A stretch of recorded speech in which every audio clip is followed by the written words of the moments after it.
The report calls 2015 a year of enormous rage.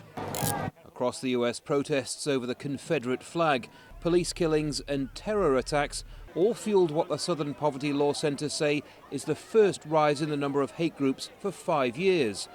The group, which monitors extremist activity, says numbers are up by 14% and blame attacks by Muslim extremists, El pueblo unido! tensions over immigration, Indict, convict, and the rise of the Black Lives Matter movement. They also single out presidential candidate Donald Trump for statements they say have electrified the radical right. They're sending us not the right people. It's coming from more than Mexico.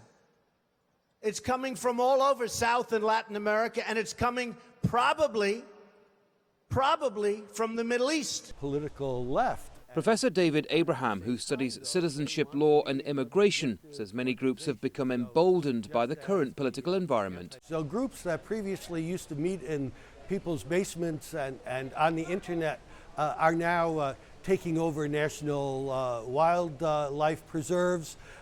They are now shooting people in churches.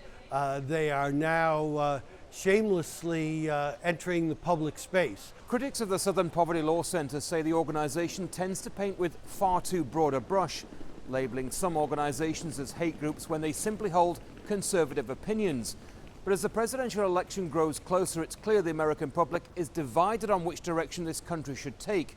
Nevertheless, the rise in extremism is a worrying trend. no justice. As a nation, the US remains polarized, but the report points to a normalization of hate as a concern. Whether that remains once the elections are over remains to be seen. Andy Gallagher, Al Jazeera, Miami, Florida.